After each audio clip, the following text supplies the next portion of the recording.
Hey everybody, welcome back to the Criterion Collection review series, where I'm going through my entire Criterion collection and reviewing every movie one by one. And today we're looking at another early Criterion of mine, and one that I've been really excited to revisit because I just love talking up this movie and how much I love it. And that would be David Fincher's 1997 thriller, The Game. Now I hope the glare doesn't hide the cover, maybe get a little closer, it'll be clear. But this is actually one of my favorite Criterion covers for how simplistic and minimalist it is, where you literally just have some lines, person, and the title forming the skyscrapers, alluding to the final scene of the film. Spoilers. But this film, if you watched my Criterion video, you will know that when I first got into the collection and I saw the bookshelf of movies at my local Barnes & Noble, this was the only movie on that rack of hundreds of movies that I had actually seen. And at the time, I wasn't the biggest fan of it. It was a movie that actually my mom had hyped up because she knew how much I was into movies, how much I like David Fincher. She's like, oh, you have to see The Game, it's so great, blah, blah, blah. Came on TV one night, we decided to watch it, and I enjoyed it until the end, which we will get into more of that. Ironically, now the ending is one of my favorite parts of the movie, and I think your initial reaction to the ending might affect how you enjoy the movie after every subsequent viewing. But to get into the plot, the film follows Nicholas van Horton, played by Michael Douglas, who, when he was a very young child, his father committed suicide, leaving him to sort of become the parent of the house in a way. Now Nicholas is an older man, he's turning 48 at the beginning of the movie, and he's just this no-nonsense businessman who's very apathetic and mean and callous to everyone around him. He's clearly very lonely and still actually lives in the house that his family owned and where his father committed suicide. And while it is his 48th birthday, his brother, played by Sean Penn, gives him a gift certificate of sorts to something called Consumer Recreation Services. And anytime Nicholas tries to ask him what it is, his brother seems to just kind of dodge the questions, doesn't really describe it, just says it's a new experience, it's something that will change your life. So Nicholas goes to CRS, takes some tests where they're still dodgy, but these tests are very extensive, physical exams, psychological evaluations, the works. But then he receives a call afterwards saying he was not approved for the game. That same night, very bizarre, weird, inexplicable things begin to happen to him. And it soon turns into a paranoid-fueled thriller where you're not sure who to trust, who is on your side, was everything planned, is everything preordained, and you see Nicholas's obsessive behavior and his own childhood trauma affecting the way that he reads the situation and handles it as things get crazier and crazier and crazier, all in an effort to understand what is the game and who is behind it. So one thing I will say about The Game up front is you need to understand that the plot and the premise is inexplainable. It is kind of stupid, if we're going to be completely honest. The things that happen in the film are very intriguing, are very fun to follow along, are very fun to guess. But then the answer it gives does not answer questions in the way you think it would. The ultimate twist of the film, the ultimate answer of what's going on, is slightly anticlimactic, but it is also fits with this film's weird dark humor that I don't think you really sense until your second time around. Once you know what's going on, the film is honestly really funny. Once you understand what's happening, the film is just so good. But I think a big part of that is the focus of the film isn't on answering your questions. The focus on the film isn't to explain what the game is. That might be what's driving the plot and the characters. But the point of the film is the themes, is the atmosphere of creating this very palpable sense of paranoia and tension and darkness, and also exploring this character and their themes and their own childhood traumas and how it's affecting them now, especially in sort of a capitalistic sense where you've lost all your connections to people and focus only on making money and are callous towards other human beings. For me, that's kind of my favorite aspect of it. It's just how ridiculous it gets and watching the whole thing play out. Because the situations that Michael Douglas gets into and any of the characters get into are just so far-fetched and so out there that the first time around it is genuinely really engaging, where there's always twists and turns and you're never quite sure what is real, what is a part of the game, who to trust. We're just as lost as Michael Douglas is. And even when you think you've gotten your answers, even when you think you understand what's going on, there's always some other convoluted other twist right around the corner that you could have never seen. It's just this uphill battle with the movie to try and understand it. And if you are, in my opinion, an annoyingly analytical person where you're focused less on the themes and on the plot and on the characters, and you're focused more on the reality of the film and if it makes sense in our own reality, then you're gonna hate this movie, because there are so many plot holes, there are so many coincidences and things that can never happen in reality, that you will hate it. It will be the worst time you've ever had watching a movie. And that's why I think it's best to just really embrace what it's doing, embrace its darkly comedic and somewhat goofy tone, and just go along for the ride, which I think is well worth it and extremely entertaining. And a big part of what holds this movie together is Michael Douglas's performance. Now, Michael Douglas has this very unique market that he's tapped into, and I'm not going to lie, I'm stealing this from the Blank Check podcast, but I think they really hit the nail on the head with this analogy, or this idea, where Michael Douglas plays charismatic sleazeballs, where he is just a gross, slimy, callous, unlikable asshole. But there's just something about him that makes you want to follow him. He has some sort of charisma, some sort of natural way about him that gets you to sympathize with him, to follow along with him, to root for him. So when these horrible things are happening to him, even though he has been nothing but a horrible person throughout the film, you're not unengaged. I think part of that is just wanting to understand the mystery and understanding what's happening to him. But I think it also comes in Michael Douglas's performance, where he is able to sell you on this character so well, with how obsessive and particular he is, that once he gets involved in the situation, it makes sense that he would keep investigating, he would keep finding answers, he would keep looking and trying to second guess whatever is going on. He just feels very genuine, like his confusion, his stress, his anxiety is very, very real. I don't know, he really, really sells it. The side characters are also having a lot of fun as well, especially since a lot of them have to walk this balance between seeming trustworthy and also being somewhat questionable under the circumstances. By existing within this in-between area, right, of being trustworthy and also being questionable, they help to create this otherness, this to really add to the sense of paranoia, where you're never quite sure who is on Michael Douglas's side and who you can trust. And because of that, it again really helps to support this atmosphere and this feeling you get while watching it, that I just have so much fun experiencing and enjoying. And again, it's just so much fun to try and guess who can you trust, who's going to double cross you, who's in on it, what's going on.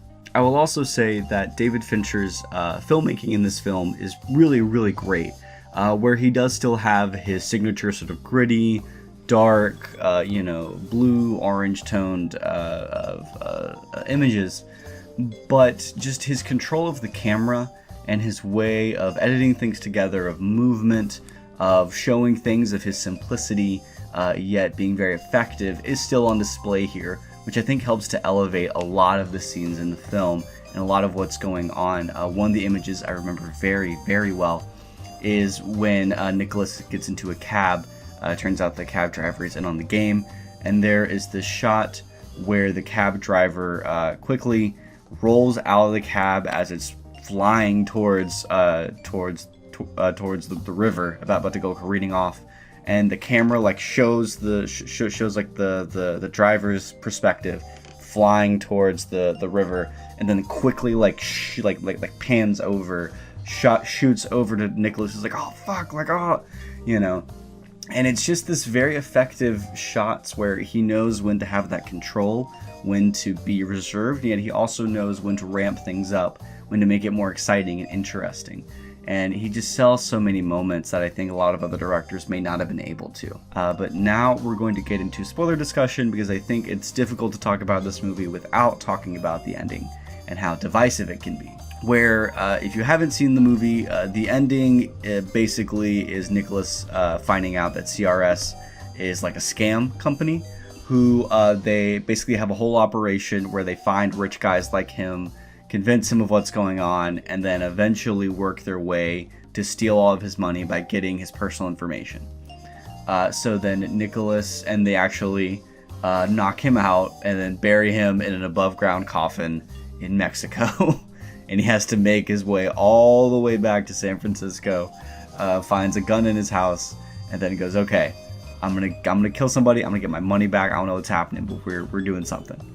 Goes to the CRS building, starts holding people hostage, gets Christine, who is this woman that's been with him the entire film, whose role is a little questionable,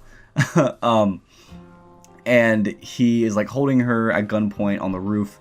And she's just like, I didn't know you had a gun. This wasn't a part of the plan. You know, this is a birthday present. This is all a joke. Your brother set this up. And he's like, no, there's no way. And she's like, no, like, and the tension's rapiding and building and building and building and building. And she's like, when this door opens that everybody's banging on, your brother's going to be there. And it's going to be fine. It's a birthday present. Don't worry. Door swings open. Nicholas shoots. And he shoots his brother. It was all an elaborate birthday gift. And so at that point, I remember watching that being like, oh my god, like that's insane. And the people who were actors are now standing over Nicholas's brother's body, and it's like, oh god, you weren't supposed to shoot him. We didn't even know there was a gun. Like, what's going on? This is ridiculous. And Nicholas is on his own, processing what's just happened, and is calling back to images of his father committing suicide, and realizing that he has become his father, and that he has fully severed his connection and his ties to his family, to people. He's become just a callous asshole. You know, he's just been he's just been transformed by his life, and he's seen it gone away without ever really taking a hold of it. And so Nicholas stands on the edge of the roof and jumps off of the skyscraper they're on, falls through these glass panels into a dining room, into a giant inflatable, not trampoline, but just some sort of inflatable thing to catch him. And it turns out even that part was a part of the birthday gift that his brother got him. And CRS is a company that is designed to put rich people in precarious situations and make them live life again. And I feel like when I first saw that, and I first saw the twist, I absolutely hated it. I thought it was such a weird, happy resolution to the film, and they tried to make everything clean, and it doesn't work, and this doesn't explain this, and blah, blah, blah, and I was getting lost in the detail. I was getting lost in the weeds. But then when I watched it again, a few years after that, I realized that really isn't the focus of the movie. The focus of the movie is on Nicholas van Horton as a person, and on his own fears. And I think what is so interesting about the movie is the way it explores childhood trauma and this sort of preordained destiny idea, where Nicholas van Horton is someone who his father's death truly traumatized him, truly ruined him, you know, really messed him up. And yet yet I think he also is afraid of becoming his father, of realizing that he is turning 48, the same year that his father committed suicide, and he's kind of following a similar track. He's still in the same house. And I feel like the game in a way represents that fear, where there are these shadowy, unseen forces that control your life, that you don't know who you can trust and who you can go along with, who's going to be there for you, because in the end, you know, you're going to be led down a certain path.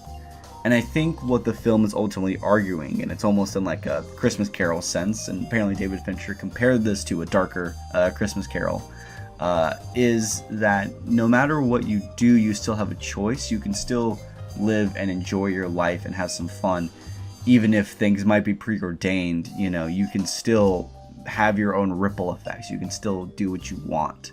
And it creates for an ending that is very hopeful and is very nice, and is also somewhat rewarding if you've been watching the film, because just about every single person or side character in the film comes back in some way in this final dinner scene, which I think is really fun. And I don't know, I feel like it's a movie where I love the journey, and the destination I've learned to enjoy and learned to accept. But I think the real heart and soul of this movie is just creating that paranoia of getting you in the mindset of this character and all the crazy things that happen, and following the plot and not really understanding what's happening and how convoluted and, you know, weird it can get. But then understanding how that affects him in general and how it relates to him. And I think that is just my favorite aspect of this movie, and why I think it's one of Fincher's most underrated movies. Because it isn't the most tight, it isn't the most socially important or whatever type of movies, but I think it is his most fun and his most entertaining, and the one I can rewatch the most without feeling like I hate humanity and want to kill myself. And well, because of that, it is really disappointing to me that this is probably the lightest Criterion I've ever seen in terms of the special features, where you really do not get a lot in this release. So I'm just going to read from the back of the box to make sure I get everything, because it's not a lot.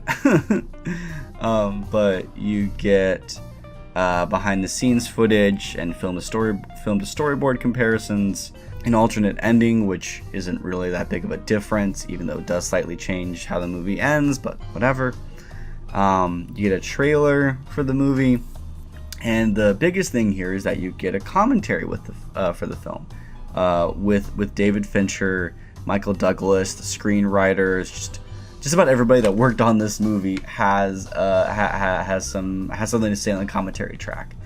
And even with the booklet, I would say the commentary track is the only real piece of substance on this release. Besides being a great transfer and looking great and sounding great, there really aren't a lot of supplements, which is really disappointing to me, because the fun of a Criterion is just delving into the special features, getting the context, hearing people's opinions on it. You know, I think it would have been really fun if they could have gotten if they could have gotten Fincher and the actors back together to talk about it, looking at where the game sits in Fincher's filmography. You know, being someone who made Alien 3 and then made 7 and then makes the game, you know, that's a bizarre 3-film run.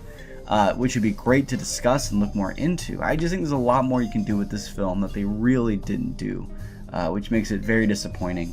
And the booklet here is good. I mean, it has a very standard essay that is written by, I can find their name, David Sterrett, which isn't bad, and I think it does a good job of putting the film in the context of the time, and also in really singing the praises of the film, but it doesn't really offer any major new insights. You know, there's just not a lot written or said about this film. And I think it would have been nice if Criterion could have put some more time and effort into it to get the special features made, but I also understand that there probably isn't the largest demand for this movie, it being one of the lesser known films in Fincher's filmography.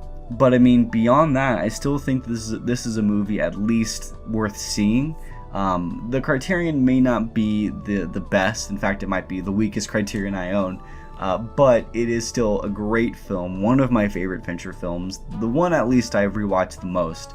And I just absolutely love this movie with all my heart. Either way, thank you all so much for watching. If you like this video, please leave a like. Also, let me know in the comments what you think about this movie. Do you like David Fincher? Do you like the game? Do you have any other theories about what could be going on? I would love to hear your opinion.